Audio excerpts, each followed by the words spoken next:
contrast and CT scan of a 96 years old male patient. He is a known case of carcinoma of prostate.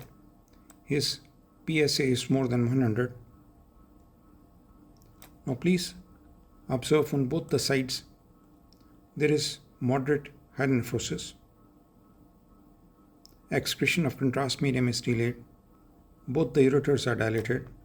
Please see these atheromatous plaques involving walls of abdominal aorta causing mild luminal nervings. Please follow these ureters dilated. These are dilated up to their lower ends. No obstructing lesions are noted at this is right vesico-ureteric junction. This is left vesico-ureteric junction. This is lower end of left ureter.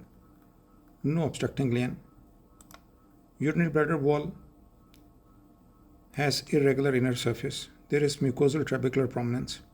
Pseudo-circulations are noted along the posterior parts of both the lateral walls of urinary bladder. Now please observe this mass here. This one is the mass. It starts from this place.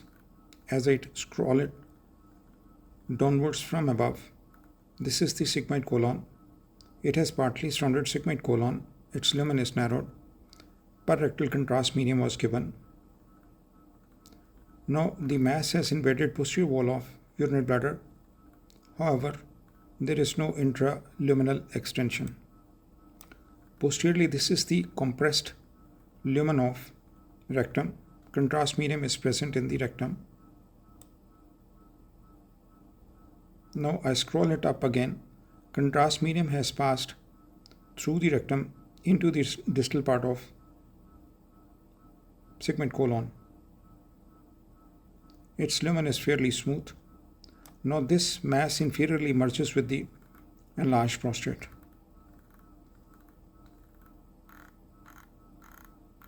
I scroll it up. These are the obturator internus muscles. There is no involvement of obturator internus muscles. I scroll it back again. Now I will show you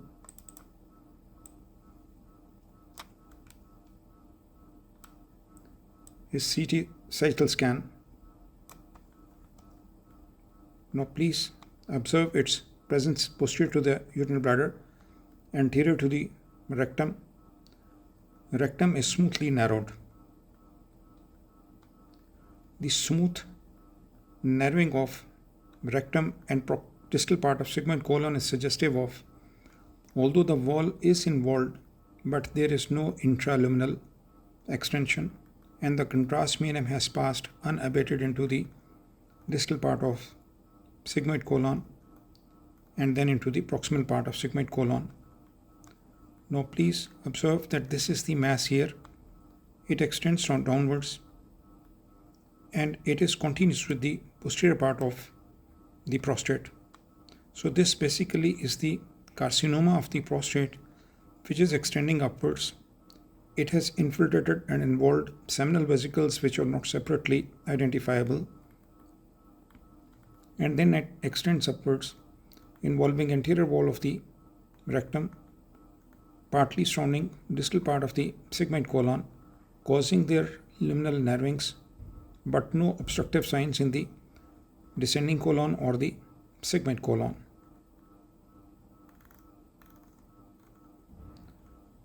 It does not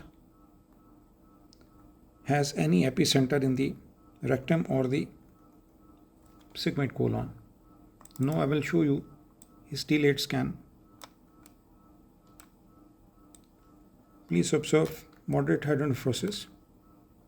Ureters are dilated, but since enough amount of contrast medium has not been excreted by the kidneys, so ureters they are not opacified. Urinary bladder still is not opacified, and this is the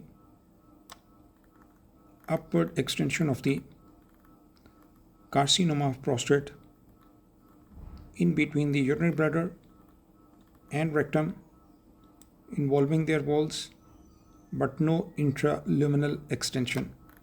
Superiorly, it extends more towards the left side here and extends up to this level.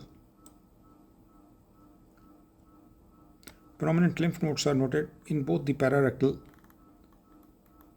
spaces. There is infiltration of the adjacent fat as well.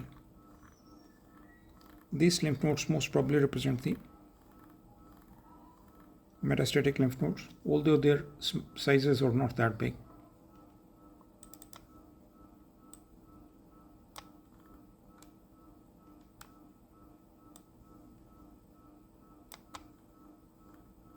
Now please see that the texture of this mass is similar to the texture of the prostatic growth here. This is the anterior part of the prostate, while this is the posterior part of the prostate, which is mainly involved by the growth, and texture of the mass higher up is similar to the texture of the posterior part of the prostate, which is mainly involved by the growth. Now, since there is bladder outlet obstruction, so there is bilateral moderate hydroureteronephrosis.